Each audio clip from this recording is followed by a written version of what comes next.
Hello, everybody. We are very glad to see you tonight. I am Dory Chattel. I'm the Executive Director of the nonprofit Medical Education Institute, and we are so glad to be here tonight to share information about making the switch from PD to home HD. This topic gives us a chance to address something that can be a challenge for folks, and that is coping with change and overcoming challenges to stay in control and dialyze at home after PD stops working. Our sponsor for this webinar is Next Stage Medical. So now I am excited to have our guests introduce themselves, and I'm going to call on them. I'm going to start with Kasha. Kasha, why don't you tell us a Hi, little bit about everybody. yourself? Oh, thank you. Hey, yeah, of course. My name's Kasha. I live in Pennsylvania. I work for Fresenius and Next Stage, and I am the one of the managers of the patient advocacy team. So I am standing in today for my lovely boss, Vanessa, who I'm sure all of you know. She is the director of communities and advocacy, and she is a patient herself, and she couldn't be here tonight. So you get stuck with me. But thank you for having me. We miss her and we're glad to have you. Both of those things can be true. Thank you. Thank you. All right, Jen, how about you? My name is Jennifer Ravert. Now I'm the program director at the Medical Education Institute. And before that, I was a home training nurse. I spent about a decade doing home training. It's my favorite thing to teach. And I am a big fan of doing the flip. It happens to be a topic I enjoy talking about. And you've had a lot of success with that. That is, I I think, have. usual in the industry. Yeah, and also it like my stepdad did the flip. So it's been in my family as well. It A we're just very legacy, familiar with that, yes. a legacy flip. There you go. Legacy flip. Excellent. Roshanda, would you like to tell folks your story a little bit, kind of how you came to do the flip? Sure, absolutely. So, hi everyone. My name is Rashonda. I am in Massachusetts and I've been on dialysis now for about 8.5 years.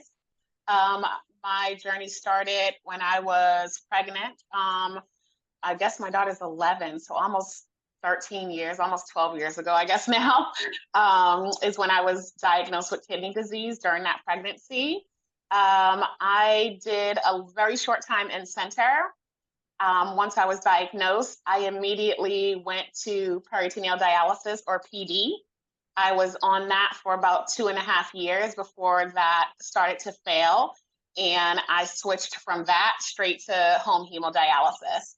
So I really don't have a lot of in-center time. I think over my entire span, I spent maybe 6 months in center total. But other than that, I have always been home and I was able to transition very easily from PD to HH. Terrific. All right. Well, as you know, we're going to ask you lots more questions about that. Yeah. All right. Excellent. And Keith, how about you? A little intro and I also wanted to point out that you are a blogger. You did a terrific blog for us. Oh, I have done blogs, just a little bit, but I'm getting into that. But my name's Keith Jones. I'm in Kimball, Nebraska, and Kimball isn't the end of the earth, but you can see it from here. Real small town. My journey with CKD started about 30 years ago with just the, very initial stages of it and stuff, and has continued through about 2020. I started PD dialysis, and I did that for about a year and a half to, yeah, about a year and a half. And then I transitioned to HHD, and I did HHD for 10 months and 1 day. And then I received my transplant in October 11th of 23. And Yay. yep, That is and just about everything's great. just Just about love a it. year. Oh, that's so great to hear. Um, I'm finding it interesting. I monitor a lot of message boards where folks on dialysis share their thoughts and their concerns. And one of them is our Home Dialysis Central Facebook group, but also there's a PD group. There are a bunch of groups. I was just mentioning them before we started recording. I'm not going to say them all again. But often it seems like there's a lot of fear and anxiety when people find out that PD isn't working for them anymore the way that it had been, and that a change to, ideally a transplant, if the timing works out, it tends not to, or some form of hemodialysis in center or home is going to be necessary. But from you and Rashonda, I wasn't really hearing a lot of fear and anxiety, and I'm really intrigued that maybe it doesn't have to be as scary as people seem to believe that it's going to be. And I think that would be a really reassuring message. So I would like both of you to address that a little bit. Take turns, whatever. So it's Rashonda. So I'm on a lot of those boards too. So I see a lot of the Probably see you there. anxiety. Yeah, I see a lot of the anxiety and the fear. And I think for me personally, what was the biggest thing is your team, right? Like the people around you give you the confidence you need in order to be successful. And they have to be the ones that kind of ease that transition for you or make it regular or normal, right? Like it doesn't have to be this big, bad, scary thing if people are educated on the modality and if the staff is trained on it and they're able to buy in. I call it a buy-in. I don't know if that's the right word, but it makes me feel like, when a person is really just like they understand it, they know the benefits and they see the benefits for their patients. So therefore they're all in, right? Because they think everyone should be able to experience that. And I've had that. That's what my team was like. I mean, I had cheerleaders, rock stars, like they were just, the person behind me, like, you got this no matter what, we're going to make sure you're successful. We're going to be there. And I think that's what patients need. And I think that's what every patient deserves in order to not just go home, but stay home and be successful. And that was really the difference for me is my training. Anytime I talk to people and they ask me, how are you home so long? What was different? I'm like, my trainers, my team, like it was always them because I couldn't have done this without them, right? Like I couldn't have got through what I've gotten through so far and been successful. I go and talk to patients because of how I feel, right? And I want other patients to feel the way that I feel. And that's truly just because of that. When PD failed, I was scared. And I was scared because I lacked education. Right. I didn't really know what was next. And I thought I was going to have to go in center. And so when I was told I could do home hemo, I was like, okay, like, let's go, right? And so for me, I'm always telling patients, you're doing 7 days already if you're on PD. 4 or 5 days will feel like nothing. Like, come over here to this side. I tell them to come to the light side. I'm like, come over here. I'm like, no more 50 boxes a month, come and get this 15, maybe 12, So I'm usually just trying to let them see the other side of it and also know like you can feel good and have kidney disease. Mm-hmm. The two things can exist, right? You don't have to necessarily always be sick, right? Like if you're managing an illness properly, then you don't have to present as sick. So that's helped me to get through. The team is truly the answer. Jen I and I love are hearing agreeing that. so hard. I wish I could agree more without making my head fall off of my neck, but I agree so much. Yes, it's that team relationship that really supports people and builds people and gives that confidence. It's amazing to hear. I want to hug your staff, all of them. Absolutely. Keith, was the team a major factor for you, or it sounded like when we talked earlier, it sounded like you made a really smooth transition. How did that happen? I did, and I agree with Rashonda. My team was just amazing. I had a nurse that was just phenomenal with this in the training. And in fact, when I was there to do PD training, she had tried to talk to me about HHD. And because of what Rashonda said, the lack of knowledge with it, I said, there's no way. I don't want to do that. I'm not going to do that. I'll be fine doing PD. Well, it did. It snuck up on me. And because of some of my own choices, it pushed me to HHD a little quicker. And at that time, I suppose before all that started, I sat down one day and was just thinking about this. And I thought, these are the cards that God dealt me, whether I can make a good hand out of it or a best hand or a not so good. I've got to play the best hand in this that I can. And by transitioning to HHD, I knew that was going to be the best outcome for me. Uh, when I started HHD, I felt amazing. I felt good before, during, and after my treatments.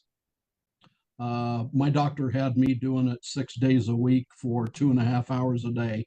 Mm-hmm. And I felt so fabulous through treatment that I would do it sometimes 7 days a week. And I would go to appointments and he'd go, Keith, what are you doing? You don't need to do this. You don't need to spend that time. And I told him, I said, I just feel so amazing. I don't want to lose that by skipping a day in there. And he said, well, he said, you don't have to do it. But he said, if you feel that good and it's not going to hurt anything. And so once in a while, I would do just 7 days a week because I wanted to stay feeling that good. You And you mentioned earlier when we were sort of doing our practice that one thing that kind of gave you pause was the needles, but now you're saying that you would do an extra treatment a week, which means uh, somehow or other you overcame that needle thing. How'd you do that? yeah, at, at first it took me probably, I don't know, maybe 2 or 3 weeks to get really comfortable with it. And to overcome the fear, they would numb my arm, and I'd get a little tube of lidocaine.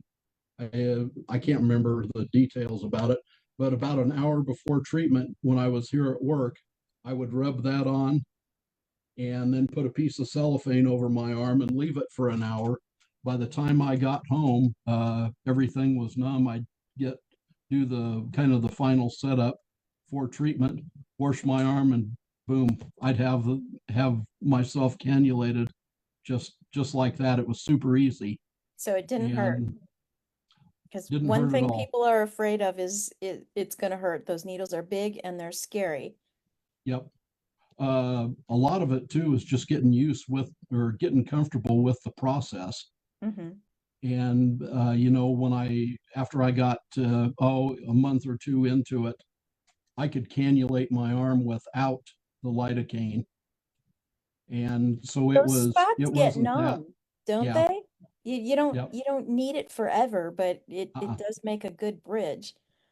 and I've even I'm a patient advocate, and at kind of the open house that we do and stuff, I've offered to do a setup and just cannulate my fistula just to show people that it's not as bad as you think. And of course, they won't let me do that. But I would imagine uh, the lawyers would yeah, not be fans it's of just that. initially it's a shock and it's tough to deal with. But after a little training and getting used to the process, it's a piece of cake. If I would ever have to go back on dialysis again, I wouldn't worry a bit about it. I'd jump right into it and take off and do it. Yep. Roshanda, how about you? So I think for me, the same thing. I had the same fear of the needles, right? Like I think that's everybody's hesitation. And I wouldn't say fear of the needles per se, because I have a really high pain tolerance, right? Like a lot of things don't really scare me, but me doing it scared me, right? Yeah. Like me taking control of that is what scared me. So, we say that, but then if you go in center, they're going to poke you anyways, right? So it's going to happen. So that wasn't bothering me. It was the fact that now you want me to do it to myself. And so wrapping your head around that, I think, is what takes the longest, right? Is kind of wrapping your head around the fact that I'm going to inflict pain to myself, right? And so for me, it took me probably about a good 2 weeks or so to get over that and to actually start doing it. I remember, the day I stuck myself for the first time in training, there was probably about 2 nurses, the program manager, like everybody was standing in the doorway. Like, you got this. Yes, like you can do it, That's how I roll. I run down the hallway screaming. Yeah, like So everybody happy. everybody was there. And so when I finally did it, it was just like, so it was great because for me, I realized that I wasn't going to do myself harm, right? It wasn't going to be disastrous, because that's what I think we create in our mind, is it's going to be this, horrendous thing. It was none of that.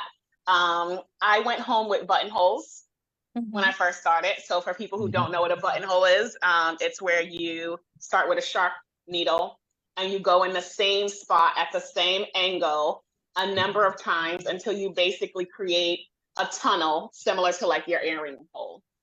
And once you create that, you can start using dull needles to go in. It's supposed to be less painful. A lot of people like it, especially for home. So I went home with that initially, and I say that because my buttonholes did not last very long. Unfortunately, they called me a super healer. They said that I was just, they would heal yeah, over. I just kept healing over. And so therefore the angles started to get funky and it became a hassle at home. And the one thing you don't want to do at home is struggle, right? So we don't want to be on the struggle bus when you're trying to cannulate yourself. And so I went back and learned rope and ladder method, going up and down my access to be able to do that successfully at home. And that literally took me one day. So when I went back to learn that, it was a one day, all right, you good, like, go ahead. And so I have been doing that method ever since. And I don't use any lidocaine. I tried, but it was making my skin dark, and I'm so vain. So I was like, I'll just take the pinch and I'll just suck it up. So I did, like Dory said, your skin gets a little tougher, right? Since you're going in it.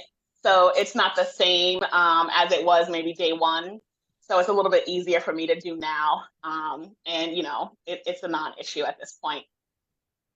Even at the start, how much did it hurt when you did it yourself versus when a nurse did it to you? It doesn't hurt more. Right. When you say ouch, it's over, right? By the time you say ouch, there is no pain. Like literally, you're like ouch, and it's done. Like it. Most folks say that it hurts less. Our brains can only focus on one thing at a time. Yeah, for me, it wasn't worse. I don't know. What about you, Keith? Did you experience anything different? No, when the nurse cannulated me the first time, yeah, it's like you said, it was a pinch and it hurt, and just 10 seconds later it was over. The pain had gone away. Yeah. When I first cannulated myself, I thought it was, yeah, about the same, maybe a little less. But yeah, I think it's just like you said, what you wrap your mind around and get focused on what you need to do. And that Right. was it. Yeah. We have a question, so I wanted to just address that. Uh-huh. Have either of you ever had a situation where you put the needles in and they didn't work? And if so, what did you do? Get the stick, or it was up against the wall, or So I just posted, so I have my own little side page where I can post some things that, they won't let me do in center and demonstrate, right? So I have a little support page that I do that on. And I had a situation where I was already running, was in the middle of my treatment, and one of my needles was giving me issues where I did everything, you're trained to do. I pillowed, I turned, I back and forth, and I could not get it to work. I decided I was just going to put another needle in. I did not remove that needle. So I had 3 needles in. Yeah. And I just switched it and used that third needle instead. So that is what I've done. It's actually on my page. People were like, can you post a video? Because they're like, I want to see how you did that. I'm like, yes, it's the safest way to do it as a solo person. So you're not pulling in the middle and trying to hold, right? And trying to wait until you stop bleeding. Is to just place another needle, leave everything as is, and then you just connect to that one, flush the other one, and you just let it sit there. Now, just out of curiosity, did you go above the venous or did you add another arterial? Okay. I went above. Yeah, okay. I went above. So I had to go up higher. Yeah. No, I had to go up higher, and I was able to do that, and everything was fine. I think that's the only issues that I've ever really had. I'm a very preventive measures person, right? So I was trained to try to prevent things from happening. So for me, if my access starts giving me issues, if I bleed longer than 5 minutes, which is my time, I'm going to get it checked. Like I don't have no space, right, for issues. So I usually get my access checked at least twice a year. And it's literally can just go in and they'll just listen to it sometimes to check the pressures. And then other times they may need to go in and do a little bit of opening for narrowing and things like that. But I try to stay on top of that, and it really does prevent a lot of issues from happening at home. Okay. I want to jump to Jen. Now that you've heard some of what Roshonda and Keith have said, can you tell us a little bit about your process when you had people who were on PD and the PD was starting to not work and you had to look down the road and say, all right, we're going to have to make a change. How did you handle that?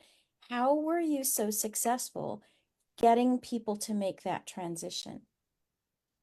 So I've always viewed a home patient as a home patient at first, rather than make a distinction between PD patients and hemo patients.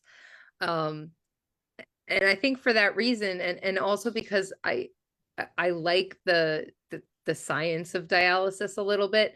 I like thinking about the things that are similar and different about PD and hemo. And part of just the way I taught naturally was to drop little nuggets of, and I think Keith was saying some of this, just little things that you end up dropping in as information when you're going through, when things are not chaotic.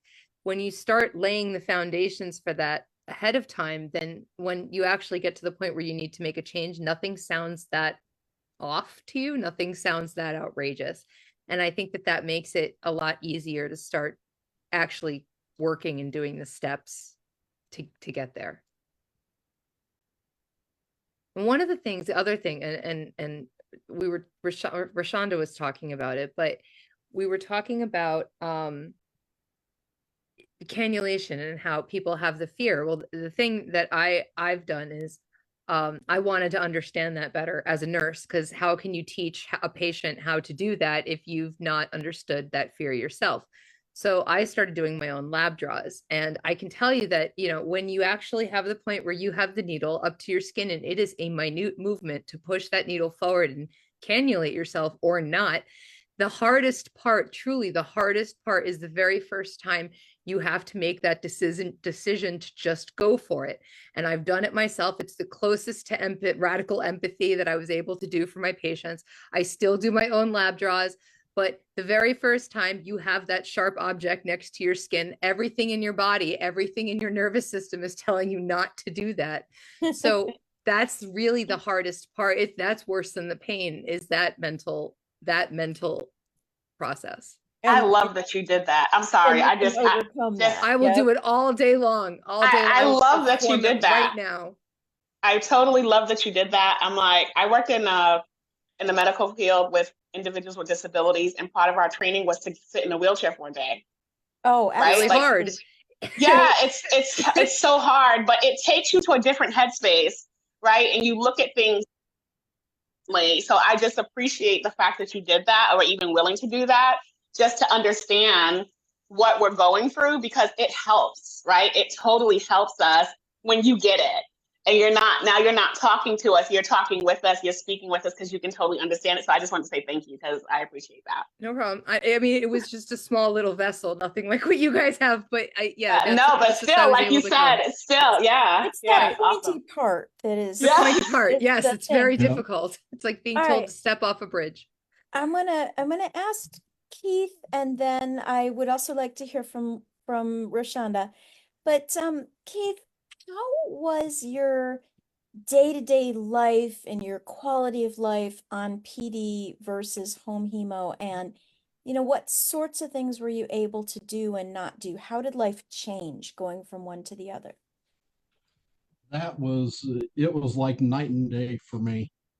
Uh, PD, when I finally transitioned, I was doing PD for 14 hours a day and still working full time and, chasing, well, not chasing kids anymore, but following grandkids and stuff around. And to add another 14 hours to all that was just, it was unbearable. And so when I transitioned, that was my really my main push to do that. I could go from 14 hours a day to 2.5 hours a day, Wow. maybe a total of three with the setup and cleanup to follow. But yeah, it just made it was night and day difference. You got a And lot of time back. yeah, yeah, Yeah. it So was. you were working before and you're still working. Uh, How about hobbies? How about travel? How about family time? How were those things Oh, affected? yeah. I when I was doing PD, we would travel. We would go to Lincoln and see the kids and the grandkids. And with PD, when I did that, I would take the IV pole and, you know, two or three cases of fluid and dialysate and do everything manual. Mm-hmm. And then when I was on HHD, that was super simple.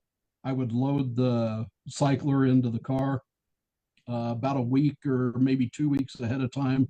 I would call my clinic and tell them I'm going to be traveling, I'm going to be away from home, 4 days this week, and this is where I'm going to be. And they would have all of my supplies and everything shipped to my daughter's house.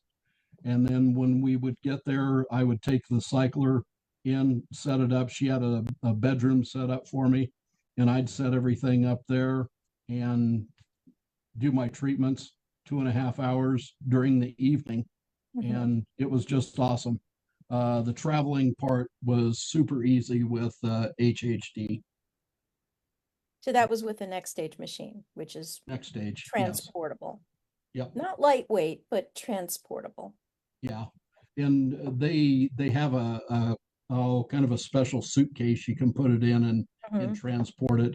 I never did use that. I would just lift it up and set it in the back of the car and wrap a couple blankets around it and You down the didn't road we strap it go. in with a seatbelt? Yeah, Ah, basically. yeah, I would. I've Yep. done that with, I don't have a dialysis machine, but I've Yeah. done it with some things. Yeah. Just Put buckle the it in seat belt around it with a couple like a blankets very on it. cuboid child. Yep. Yep. But yeah, it just as far as the ease of traveling with the treatments and it just made my life a lot easier. Consider 14 hours a day, drop that down to 2.5. Right? And yeah, and two, with the HHD, what I loved is your treatments are so flexible. So, I mainly did mine in the evening when I'd get home. I'd hook up and do my treatment. But like on a Saturday, if we had something going Saturday evening or whatever, I'd get up real early Saturday morning and do my treatment first thing. And then with my skip day in there, I only had to do it 6 days. I could actually have 2 full days of no treatment. Mm-hmm. And because I would do it Saturday morning and then I would not hook back up again until Monday evening. Mm-hmm. So I got basically 2 days in there that I didn't have to do that. So, just the time that it afforded me was How about amazing. your energy level? Did that change from one treatment to the other? Oh, it did, but I don't know if it did as much as somebody that would be in center, Mm-hmm. because where I was doing PD every day for 14 hours a day, my doctor told me I'd notice a difference, and it was, but I don't know if it would be as huge as somebody that's coming from in center Ah, to it. Sure, that but probably I wouldn't be did. figured. Like I said before, during, and after my treatments, I always felt great, just fabulous. Great.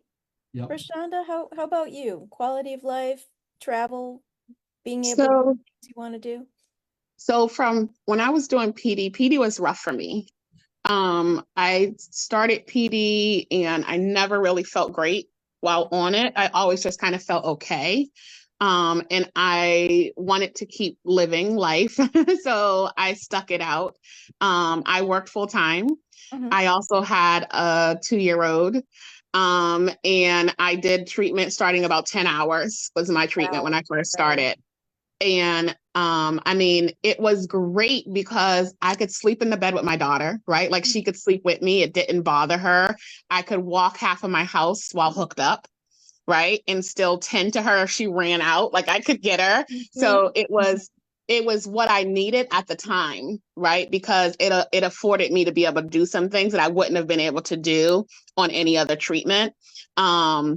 So that was a good thing. But when it started to fail quickly, right? And I started to feel that. So I quickly went from not feeling great to feeling really lousy. So when I switched over, I felt the difference like within days. Like I felt like someone had took a veil off of my face, and I felt so light and refreshed and new. And I was just like, oh my God, like what is going on, like what is this, like why do I feel this good? So it was really really great when I switched over to HHD. So my energy level improved tremendously. I was Mhm. able to run. I was able to go to the gym. I took up kickboxing. Wow.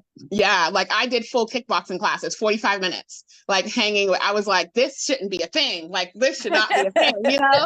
So it is, and it was a thing. I could go swimming and keep up with my kids. So yeah, it definitely helped me to be able to live life on my terms, right? To be able to do life my way. It's a schedule. I do have to do my treatment. I do have to get it in. I move my treatment all over the place. People ask me all the time, like, what time do you do your treatment? I'm like, whenever I need to do it. Like, is it a trick question? For me, I have a family. I work part-time and my family life is first, right? And so I put my treatment in between it. So wherever that fits in is where I put it. It can be at 6 a.m. on one day and it could be at 9 o'clock at night on the next. So it really just depends on what's going on. But that's really the perk, right? Of being able to do this at home. So Absolutely it is. Yep. I traveled with both of my machines. I traveled when I was on PD. I did short trips, maybe weekend trips with PD. I would go to the Cape. I'm in Massachusetts. So we would go to the Cape for the weekend and sometime for the week. I would take my machine with me. I didn't always do manuals. I would just take my machine so that I could be free during the day. And then I would do my treatments at night. With HHD, that's my girlfriend. I tell everybody that's my girlfriend. She's heavy, but I don't care. I take her with me everywhere. She's going to go with me everywhere I go. And so we travel all over the place. We've been all over the US. We've been international. She goes and she gets her miles so that I can get my oil change, as they say, and I can keep going.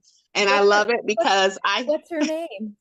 girlfriend. Oh, Oh, it's you just girlfriend. named her Oh, girlfriend. it's girlfriend. Okay. That's girlfriend. That's my girlfriend. I'd be like, oh, this is my Got girlfriend. it. So yes, that's my girlfriend, and she goes with me everywhere, and it allows me to do my vacations on my terms, right? So I can hang out and then I can hook up, and that's what I do. I went to Mexico with my best friend, and we had a blast. And every night I went back in the room, and we hooked up and we chatted and watched TV. It was awesome. It was amazing. So yes, it is portable. You can take her with you, and I do. Aw, I love that. Awesome. Hey, Rashonda, I have a question for you. So I know like it's everything right now sounds kind of like rainbows and butterflies, like the way but it really does. And so I just wanted to ask you a little bit about your emotional state, when you were transitioning, Yeah. and maybe some advice that you could give to somebody who might be struggling with that. So cautious. So, okay. So first, let me just say, I'm always like this, right? Like I am. It's not that I'm always just like Skittles, right? It's not. It's just, I choose to be, right? It's a conscious decision that I make daily to look on the brighter side of things. That's how I've always been like that in life. That's how I was raised, right? Is your cup is half full, right? And so if my cup is half full, then I can share some of that. And so that's what I've always done. So that is kind of how I roll, okay? But you're right. It is not all rainbows and unicorns. And I tell people that all the time when I talk to patients. I go, listen, it's a part-time job. I dedicate 20 to 25 hours a week to my dialysis. Okay. That is a given. That is what I put in to make sure that I'm able to do what I need to do so that I can live the life that I choose to live every day. And so that is the real of it. As far as my mental health, I'm a very spiritual person. Okay. So for me, I lean on God because nobody else can hold her. Okay. So that's kind of where I go to. But I also have family for support. When it's bad, I say it out loud, right? And sometimes it sucks. And I say it out loud. And I encourage people to say it out loud because it's okay to say it out loud, right? It's okay to not be okay. And so I make sure that I let my family know, like today, I don't feel like doing this. Like, I don't know what I'm gonna do, but today don't feel like doing this. And they're like, okay, what do you need? So now they're like, what do you need? What do you need us to do? And they'll usually come to my rescue to try to get me through it. So you will have those days. And as a home patient, I tell people to be kind to themselves, right? To show yourself grace. Okay. And it's okay to have a bad day here and there. Communicate it. Talk to someone, call your nurse, call your friend, call someone, let someone know that you're struggling so that you don't have to struggle alone. And that's truly what helps me. Whatever that is for you, however it is that you need to do that, I encourage people to do it. A lot of them come online because I see them baby on there and I talk to them there too, and that's okay. Come say it out loud to me and I will receive it for you and we can hopefully get you through it. And so that I feel like is the best thing that you can do is to just say it out loud and push forward. I love that. Thank you for sharing that. Me too. How about you, Keith? I think he froze. Is he back? Yeah, I don't see him all of a sudden. Yeah, he froze for a second. I saw his face freeze and then it looked like he disappeared. He'll probably pop back in. Let's see if he is Yeah. the attendee list. I'm watching for him. Okay, good. Bye. All right. Well, I expect that we will see him back. Mhm. Jen, did you want to add anything as far as emotional reactions that you've seen in folks that you've worked with? Oh, she's on mute. Thank you.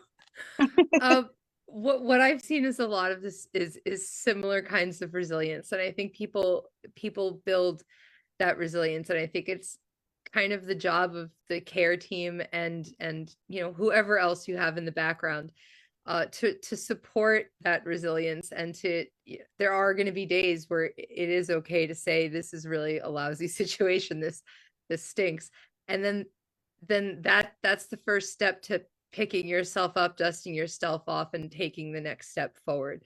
So you can have those moments, you can name those feelings, and then you find something productive to do about it. And that's how people build resilience, to be able to say things like, I've been on dialysis for 8 years you're at now. Rashonda was chasing a 2-year-old while connected to a cycler. I mean, can't even imagine. that says a lot about resilience of character, so that's exactly what you want to see in people in general, not even just patients. That's what makes the world go around. Yeah. Very true. Can I just mention one more thing? Just so for patients who are considering switching over, I think it's important to note that it takes time to get to where I am, right? Like it's not just going to happen overnight. And even though you're doing PD now and maybe you have a machine and you've hooked up, the transition's different. and it's going to take you some time to get there. And I like to tell people, don't quit after 30 days.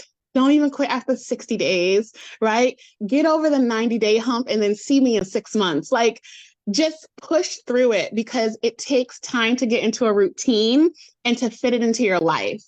Right. And I think that's the part, is that people get frustrated really quickly because they think they're supposed to just get it.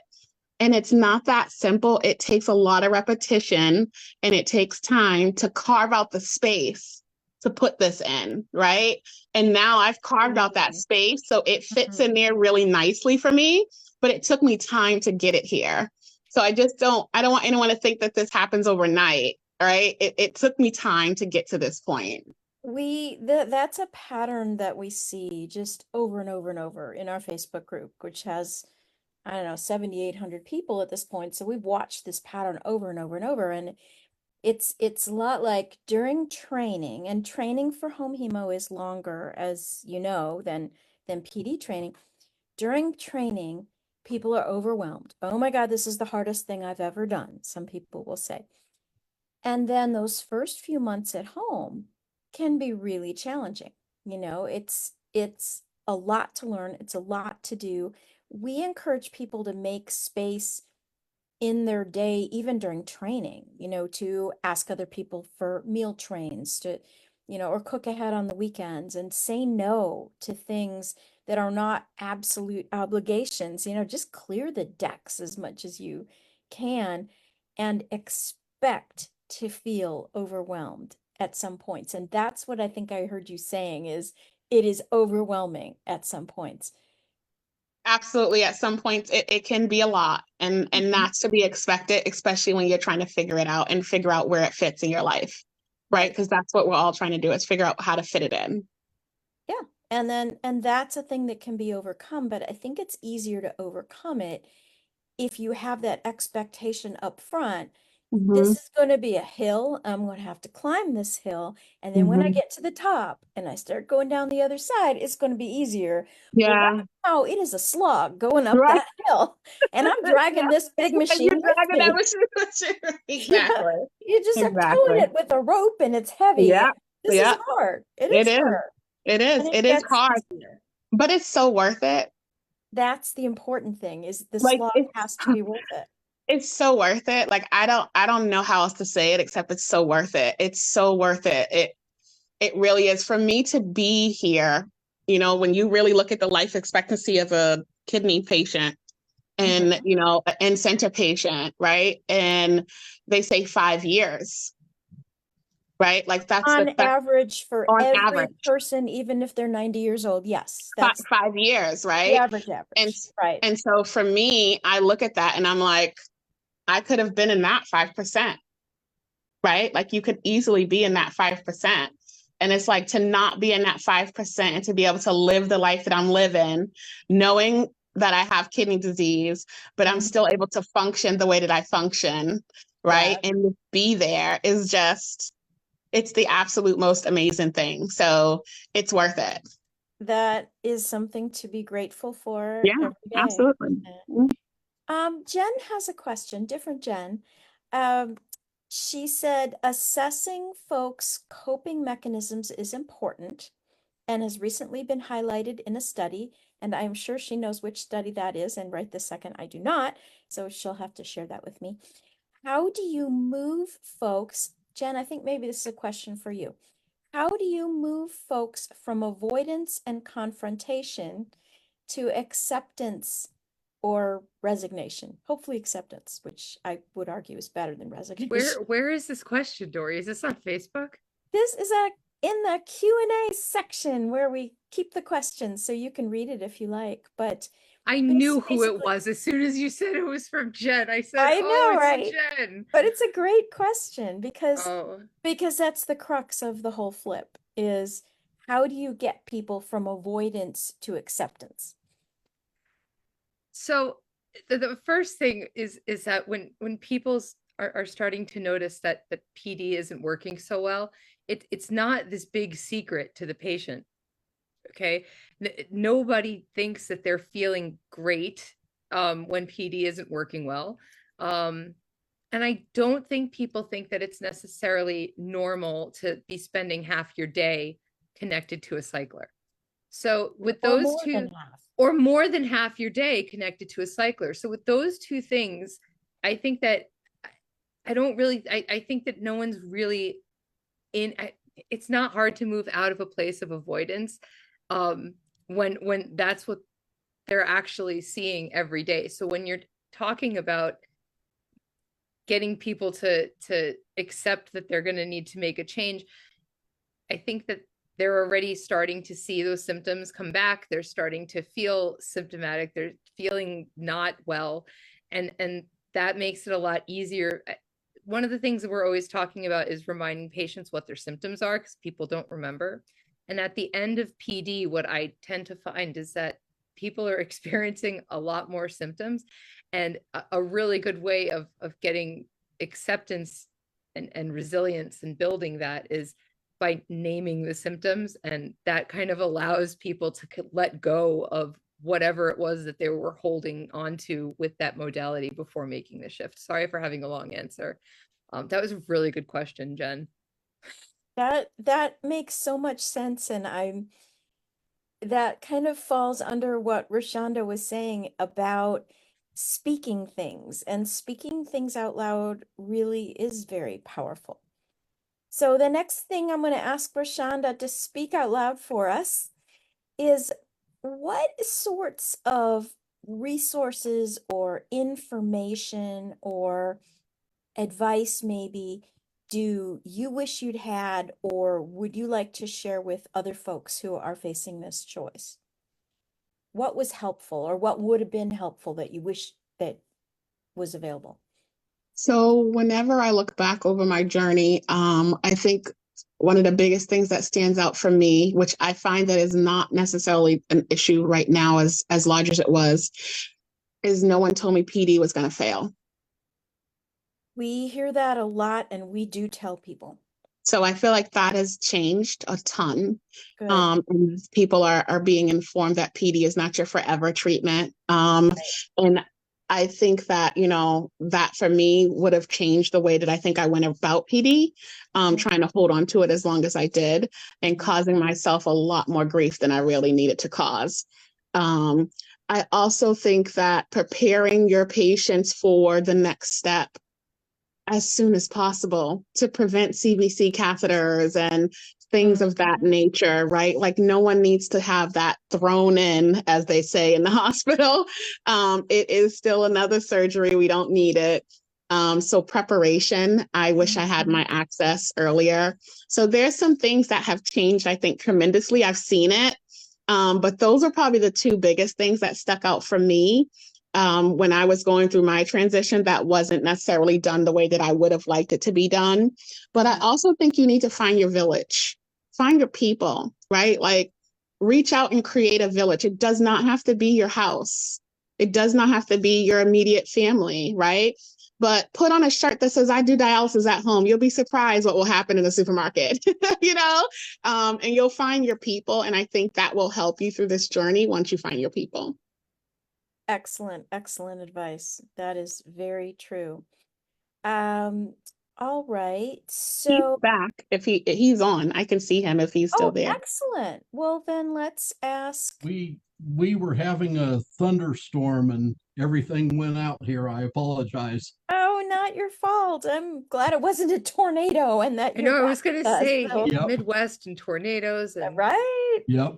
So what we were just talking about, Keith, is what sorts of resources were helpful, or if you didn't have what was helpful, what do you wish you would have had?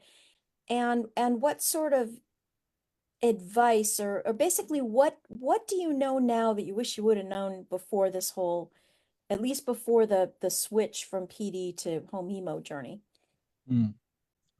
My resources that I had were great, and it was mainly just my team at the clinic. They were just phenomenal with sharing everything. I suppose one thing that I wished would have, and though I can't really say that because they were so good about sharing everything, but I think more just sharing more knowledge with the people that are coming into this. And like Rashonda was saying, just be open about everything and let them know exactly what you're going to have to deal with and what you're looking at, and just share all the possibilities with them. Did you know, were you informed that PD doesn't tend to last forever as an option?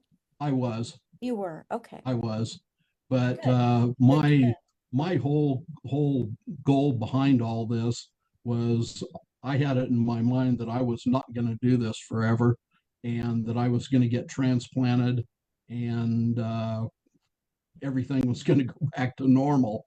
But and that has happened pretty much. But yeah, my dialysis nurse had told me that, and my doctor too, that they said this is not a forever treatment. Eventually, you will great. have to do HHD, or in center at least. Mm-hmm. And of course, I put that off to the side. I didn't want to think about that, so I just focused on the one goal. You made such a good transition though that it sounds like it did help you to know that, Yeah. because it's just one less unknown. Yep.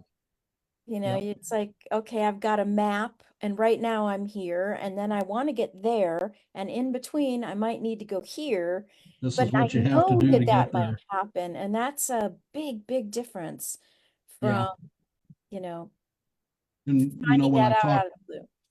when I talked before, I focused on this. That's what I had to do. And like I said, these are the cards that I was dealt, and I'm going to play the best hand with it that I can. And I planned everything and focused right to where I wanted to be. Mm-hmm. Mm-hmm. All Yeah. right, I want to just open this up in case anybody who is listening has any questions that we have not yet addressed. Here's your chance. You can either use the chat or the Q&A. Either one is fine. I'm checking them both, or I would check them both if I could get this window to close. I have them both open. Good. And there's Facebook too, I think. There is, but if there's any questions on Facebook, Christy will share those with us. So I'm going to assume that we haven't heard any on Facebook. All right, that being the case, and you still have a few minutes, so if anybody wants to pop in with a question, we are here. But meanwhile, I will ask Rashonda and Jen and Keith, do you have anything that you would like to add that hasn't come up yet, or that has come up that you want to make sure people really are heard? We'll start with Rashonda. I was like, anything that hasn't come up that I wanted to make sure that was really heard. I guess I just would reiterate again, like, I just want people to know this takes time. This transition takes time, right? And I think that, sorry, my dog is gonna go a little bit. I really think that that's important. And it will get easier. It does get better, and it's so worth it. I don't know how many different ways I can say that. It really is worth it. I feel like when Keith said that he, focused on something and he went for it, like that's really what it is, right? Like just focus on what it is that you want, what your outcome that you want your outcome to be, and just go for it. And I think that you can't really get any better than that. Keith, I hope I didn't steal your last bit. No, not at all. Not at I all. was just going to say, how many chances do we get in life to make a change that can make things so much better for us? Mm-hmm. I know there's a lot of fear around it, but I'm really hearing that things are better for both of you and that it wasn't necessarily easy to get there, but it was worth it to get there. Definitely worth it. And yeah, just take it one little step at a time. And it's kind of like when you were a little kid, the first time you jumped off the diving board at the swimming pool. You're up there, there's no way you're going to do that. And I then never just did do that. gradually you work into it step by step, and next thing you know, you're kind of an old professional at it, and it's just it's almost second nature then. And yeah, just work at it a little bit at a time. Baby steps. Yep. And I try to encourage every patient, whether you're going to go home or not, ask your center if they can teach you how to self-cannulate. Yes. Just ask, like, because even if you're not going to go home, it is the best thing you could do for yourself is to learn how to cannulate your own access. You don't have to be a home patient to cannulate yourself. And if your center offers that, take them up on it. It will save your access so much. It will save you so much to learn how to do that for yourself. So that would be one little bit that I would tell every patient to take on for themselves. I would actually Good add idea. to that clinics are required to teach you if you want to learn. It is a right I that you love that. have as a patient. And there are unfortunately precious few rights that Medicare gives you. But one of Mhm. them is to be as involved as you want to be in your own treatment. And that is in the regulations. And if anybody gives you a hassle, you just email me. I will send you that regulation. You can share it with them. But that is a right that you have. I love that. Yeah, it's important. It's important that people know that. Kasha, did you have anything that you wanted to add or to ask? No, nothing from me, but just Right. thank you to Rashonda and Keith and Jen and obviously Dory. This was wonderful, and I appreciate you all sharing your stories. Great. Thank you, Kasha. Jen LaGreca had another question, but I'm not 100% sure who it was aimed at. So I need her to give me just a teeny bit of clarification there.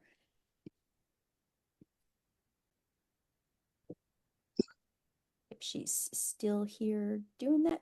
Keith. Okay. So, Keith, Jen says you had a rare experience. I'm not sure which experience, but Jen, feel free to keep typing and I will share that. What were some of the points your team highlighted that stuck with you? And right now, I think she probably means just that they were open about the transition, but I could be wrong. that's possible. You absolutely could be right. Yes, you are correct. Ding ding, you win. So yes, it is not common that people are told that PD is not necessarily a permanent option. I know people who did PD for 14, 15, 16 years were never told and were very unhappily surprised when they finally found that out. And that wasn't an unhappy surprise for you. So that's good. So that stuck with you even though you didn't want to hear it. Any idea kind of why you were able to hang on to it even though it wasn't something you wanted to hear? Why I still continued with PD? No, why you remembered that you had been told that when you did not want to hear it? Because it's not always easy to remember things we don't want to hear. Oh, I just had it in my mind that that was, regardless whether I was going to be able to do it or not forever, that was going to be the best treatment for me at the time. Yep. And because they told me eventually the peritoneal membrane would wear out and that it would not filter as well as it once did. And they said you run the higher risk of infections with that, and they said peritonitis can cause big problems. Oh, And yes. they were just honest with me about everything. And even though I knew those risks, I still wanted to do it. Just I'm one of those, I have to prove it to myself to get it through my thick head that it may not be the best deal, but yeah, they were honest to the whole thing through with everything we talked about. But yeah, I remember my doctor talking to me about that and saying that, there's a very good chance this will not be your forever treatment. And then I'd ask questions about it. And then, like I said earlier, uh, by the time I made the decision to do that contrast dye test, I knew where I wanted to go. And I had a couple, I wouldn't call them a false call, but negative. I'd get a call Some and little then, signals were coming that things yeah, were heading south. Yeah. and I knew that I needed to change it, and so that's when all that happened. Mm-hmm. Yep. Okay. We are going to wrap up. It's been just about an hour. Rashonda and Keith, if you could just stay on for a moment after we're done, because I have a question for both of you, and I think Jen would, my Jen would agree with me. But we will stop the recording and we will thank everyone for coming. We will thank all of our guests. We will thank our sponsor, Next Stage, for supporting webinars like this. This webinar was recorded so that we can put it on Home Dialysis Central, and you can see it again anytime you like, or you can tell people you know about it if they are facing this choice and they want to have a resource and they want to get some hope that even though this is a challenge, it's a challenge that you can overcome, and it can make your life a lot better if you do. So that will be an enduring resource. We hope that you make use of it, and we hope you have a wonderful night, and thank you for being here.